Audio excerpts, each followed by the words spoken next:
Hello po sa inyong lahat mga ka-crypto. Ako po si Pinoy Crypto Trader at sa video na ito ay atin mong pag-uusapan ang tungkol dito sa pagsusunog ng Shiba Inu token. Ayan, ang Shibarium burns. Yan, or ang Shibarium ay nagsunog po ng 8 billion Shiba Inu token. Yan, at ang si Ginoong Satoshi Kusama, siya po ang Shiba Inu lead, ang naglabas ng pahayag na sabi niya rito ay Shibarium transactions are worthy of toasting. Kaya yan, galing po kasi sa transaction ng Shibarium yung sinunog na 8 billion SHIB tokens na ito. Kaya yan, ayon po kay Ginoong Satoshi Kusama ay karapat-rapat lamang daw ito na masunog. At ayan, bago po tayo magpatuloy, nais ko lamang po munang bigyang linaw ang aking disclaimer kung saan ang nilalaman po ng video na ito ay hindi po ito isang financial advice. For education and information purposes lamang po ang layunin nito. Maliban po dito ay nais ko na rin pong magbigay babala na wala pong kahit anumang group chat ang Pinoy Crypto Trader. Yan, sabi po rito ay the team behind Shiba Inu has initiated another Shibarium powered burn over the weekend. Ayan, isa na naman po itong pagsusunog. According to data shared by ShibBurn, the Shiba Inu team sent a whooping 8.61 billion SHIB to the dead wallet in a single transaction. Ayan. Isang transaction lamang yung isinagawa rito. At ayan, sunog na po ang 8.61 billion na Shiba Inu token. Ayan, ito po, naglabas na po ng tweet itong si ShibBurn. Ayan, sila po yung nagmo-monitor sa pagsusunog itong burning activity ng Shiba Inu tokens. Kaya ayan, naglabas na po sila ng tweet na ayan na po, ganyan po kalaki yung nasunog na Shiba Inu token. Transferred to dead wallet. Ayan, kasi kung sa mga hindi po nakakaalam, kung sinasabi po natin na tayo ay nagsusunog, yan, sinasusunog si Shiba Inu token, ang ginagawa po rito ay hindi naman po yung aktual na talagang sinusunog talaga sa apoy. Ibig pong sabihin nito ay sinesend po nila ito sa mga dead wallet. At yung mga dead wallet na ito ay ito po yung mga wallet na walang gumagamit at walang may access nito. Wala pong makaka-access nito kahit sino. Kaya considered na po na dead, yan, or sunog na talaga kasi na wala nang hindi na ito mapapakinabangan pa. Kaya yan. At the time of writing, the 8.61 billion tokens were worth $87,099. Notably, on-chain data shows that the transaction took place on December 16. Yan. Isinunog po ito, nagkakalaga po ito ng $87,099. Yan, 8.61 billion tokens po yan. At yan ay nangyari po noong December 16. ShibBurn on Shibarium. It bears mentioning that the recent burn is the second major incineration of SHIB tokens powered by Shiba Inu's Layer 2 scaling solution, Shibarium. Recall that Shiba Inu team initiated the first ever Shibarium powered burn on December 4, 2023. Kaya yan, yung una, ito po yung kauna-unahan na pagsusunog kay Shiba Inu mula ito po ay yan, kung saan ay ito po ay galing kay Shibarium. Yan, galing po sa kanyang transaction yung nasunog na Shiba Inu token. Kaya yan, yung kauna-unahan po na pagsusunog ay nangyari po noong December 4, 2023. Kaya yan, as reported earlier, the team sent 8.24 billion SHIB tokens equivalent to 75k plus, with Shibarium transactions is skyrocketing tremendously in recent times. The team promised to initiate 3 manual burns on December 14, 15, and 16. Kaya yan, ito po yung yan, ito yung kauna-unahang amount na sinunog na SHIB tokens, nasa 8.24 billion na SHIB tokens. Yan, at nagkakalaga naman po yan ng $75,000 plus. Yan. At pagkatapos nito ay naglabas po sila ng announcement na masusundan pa raw ito ng tatlong mga manual burns. Yan, at mangyayari daw po yan sa December 14, 15 at saka 16.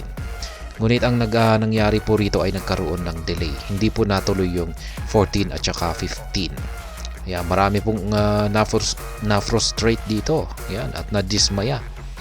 And it did not burn SHIB on December 14 and 15 as promised due to unforeseen circumstances. However, the team burned over 8.6 billion SHIB on December 16. Kaya yan. Gaya ng sinabi ko kanina ay yan na nga, hindi natuloy yung pagsusunog sa December 14 at saka 16 dahil sa nagkaroon daw po ng isang hindi inaasahang problema. Ngunit yung 16 ay dito na po nila isinagawa yung pagsusunog. Nagsunog po sila ng 8.6 billion SHIB. Yan. Shiba Inu leader reacts, says Shibarium transactions deserve toasting. Meanwhile, news of the second Shibarium powered was first shared by Shiba Inu lead developer Satoshi Kusama on the X platform. In a December 16 tweet, Kusama revealed that the team was preparing to roast billions of SHIB. He pointed out that Shibarium transactions deserve to be celebrated.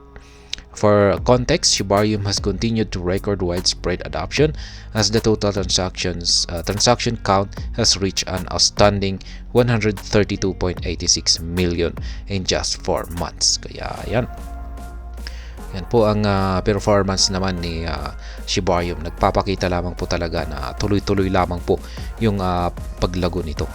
Following the massive spike in Shibarium transactions in recent weeks, the team behind Shiba Inu was able to incinerate billions of SHIB sooner than expected. Ayan.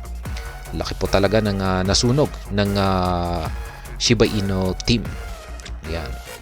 At galing po yan sa mga transactions ng Shibarium. Kaya ayan, ang tindi na po talaga talagang nagpapakita na po ng magandang performance itong si Shibarium. Hindi po makakapagsunog ng ganitong kalaking amount ang team ng Shiba Inu kung hindi ganito kaganda yung ipinapakitang performance ng Shibarium. Impactful burn will come through global adoption. While the recent burns initiated on Shibarium have been commendable, Kusama speculated that more impactful burns will only come through global adoption. Kaya yan. Ito po yung na-content natin sa isang nakalipas na balita. Ayon po kay Ginoong Satoshi Kusama, yung talagang tinatawag po niya rito na impactful burn, ayan, yung talagang pinakamatindi na pagsusunog ay mangyayari lamang daw po ito sa pamamagitan ng global adoption. Ayan, yan po yung mga aktual na tweet ni Ginoong Satoshi Kusama. He suggested that for Shibarium to gain global adoption, there is a need for decentralized leaders and early adopters of SHIB to usher in a new era of crypto, blockchain, and Web 3.0. Furthermore, Kusama reiterated that he will make a major announcement this week. Kaya yan. Yan po ang ayon kay Ginoong Satoshi Kusama para magkaroon daw po ng global adoption itong si Shibarium. Yan ay kailangan daw po na magkaroon tayo ng ng mga decentralized leaders. Yan, maliban po dito ay yung mga early adopters. Yan. Yung mga talagang gagamit kaya or mag-utilize dito sa mga projects ni Shiba Inu.